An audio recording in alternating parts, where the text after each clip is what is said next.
Dom Turner. And Rob Hurst from Backsliders. My name is Ian Collard. And you're on AU Review at Bluesfest. Thank you very much for joining us, and welcome back to Bluesfest. Thank you very much.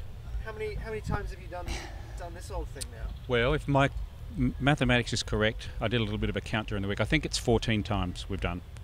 So quite a lot, yeah, quite a lot. And including the very first and a series in a row from the beginning. So when it was quite a different festival. And so this is the 25th anniversary, and you know how does Bluesfest now compared to Bluesfest in its early days?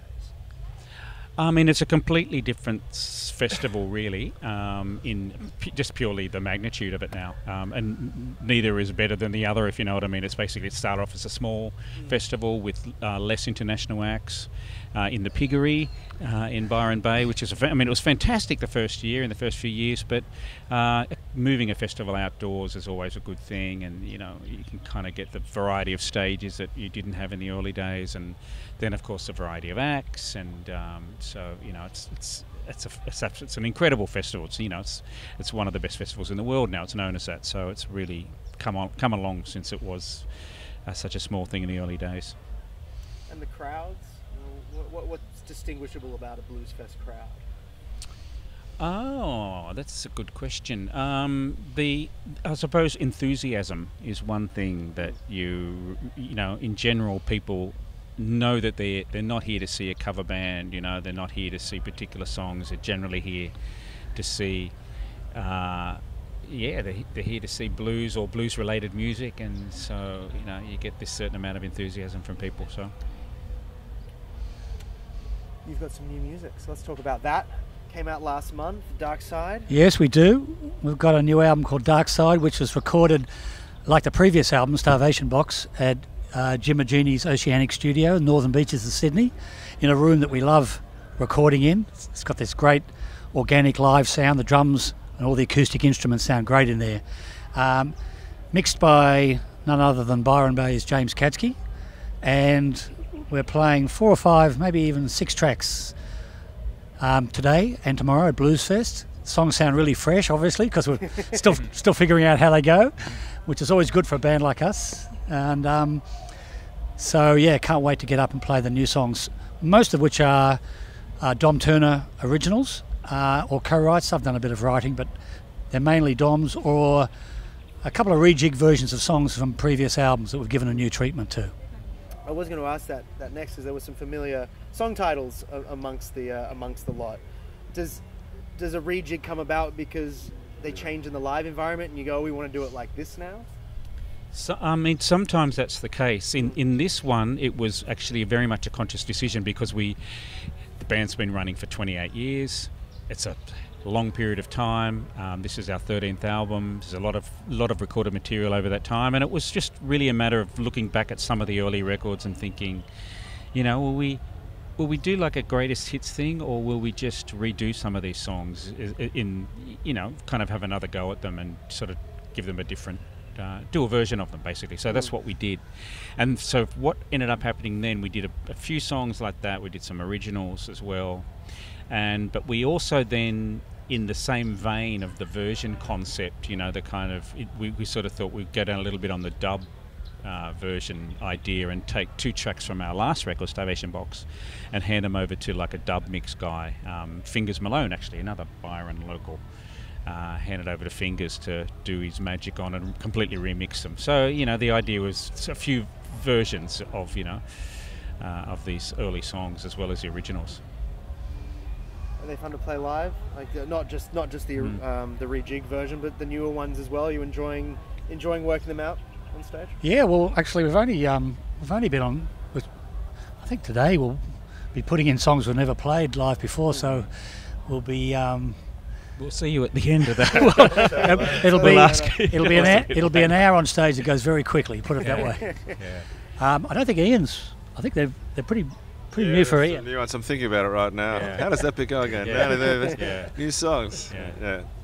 I'm looking forward to it. In saying that, though, the part of the nature of this band is that we take on the blues tradition, which is really never to have things overly orchestrated and to leave scope in there for improvisation, and as well as that, it kind of, you end up with this kind of musical tension that happens when things are still kind of working their way, and that's can be a really nice thing. It can end up taking you down a certain road, or you could go down another road as well, which could be disaster, but that doesn't normally happen. So now it will happen. Okay. We put the jinx, the hex is on there. Long as the wood. It's always an amazing lineup. This year's no exception. Is there anyone you're looking forward to checking out? Oh, lots of people. How much time have you got? James Cotton for a start, Buddy Guy, Beth Hart. Yes, same. James Cotton, I'm really keen to North Mississippi All Stars as well. The Whalers. Oh, yeah. There's a couple of legends in there. Yeah. Plus a few Australian legends like John Butler's here again, amazingly, with a new band, which I actually saw just a week ago at the Horden Pavlova in Sydney, and it was just fantastic cooking. And John was always a fantastic guitar player and singer, but my God, he's reaching absolutely new heights now. It's an extraordinary show. And the one great thing about Bluesfest has always been championing, from the beginning, Australian artists. But also, interestingly, international artists as well, in a way that I don't think any other festival in Australia does. They've broken Ben Harper's. Yeah, like exactly. That's right. Yeah, no, it's something that there is a genuine respect and love for the music itself, rather than how commercial the music can be. Yeah, exactly. So what's next for the band after Bluesfest? Are we touring the album? We are at the moment, and there's a number of festivals. Well, there's a Broad Beach Blues Festival coming up. We've got we're playing down in Victoria. We're based in Sydney. What else have we got? We've got some Sydney gigs coming up with some launches there. I think we're booked for Narooma, Great Southern Rockabilly Blues Festival. Again, at the end of which the year. is one of our favourite festivals in South Coast, New South Wales. Yeah. Plus, we are at the moment touring, and so the website has the kind of latest dates and that sort of thing. There we go. And then it has to be mentioned, of course, since we're based in Newtown, you've got one of the main tracks off the record is Dark Side of Newtown. Good old Newtown, yeah. For those who don't know, inner city or inner west suburb of Sydney. So what inspired Newtown to be a focus? Well, I was doing some family history, and basically the Turner family has lived in and around that area, the Newtown, Marrickville area and Enmore area, since the mid-1860s. So my great-great-grandmother was born there in 1865, and I started researching her, and there was some kind of interesting tales of family members and that sort of stuff, and sort of sparked the idea of this old world time in Newtown when it was a much tougher place. And in the early days when I was there, it was a pretty tough place. But he comes from a family of criminals. Well, kind of. Don't we all? So so there's some great stories in there, and the place itself has its own history outside of my personal family history, and so I just sort of melded a whole lot of things in there. And a time when the dog races at Harold Park were happening, and there was a plague in Newtown, etc., etc. So I just tried to pour it all into this one song.